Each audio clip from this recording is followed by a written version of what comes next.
वजीर आजम शहबाज शरीफ से Qatar investment authority के CEO मंसूर इब्राहिम अल महमूद की मुलाकात में पाकिस्तान की मईशत के मुतादिद शोबों में सरमायाकारी की मुख्तलिफ तजावीज़ पर पेशरफ्त पर तबादला ख्याल किया गया। मुलाकात के दौरान पाकिस्तान के तवानाई और बुनियादी ढांचे के शोबों में सरमायाकारी के मौक़े पर रोशनी डाली गई। कतर इन्वेस्टमेंट अथॉरिटी ने पाकिस्तान में अपनी NG पावर प्लांट्स, एयरपोर्ट्स और सोलर पावर पार्क्स में सरमायाकारी में गहरी दिलचस्पी का इजहार किया है।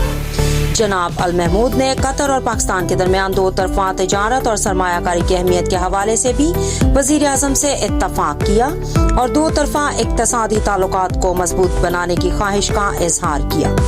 वजीर आजम ने पाकिस्तान के साथ इक्तसादी शोबे में ताउन बढ़ाने में दिलचस्पी पर जनाब अल महमूद का शुक्रिया अदा किया और कतरी सरमायाकारों को पाकिस्तानी हुकूमत की सरमायाकारी दोस्त पॉलिसियों से फायदा उठाने की दावत दी।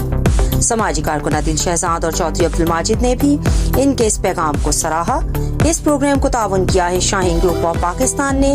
बैरी का 100% खालिस शहद, फिटनेस टॉनिक असील मुर्गों का गोश्त, देसी अंडे और चेहरे को खूबसूरत बनाने के लिए एलोवेक्स सोप दस्तयाब है। देखते रहें उड़ान न्यूज।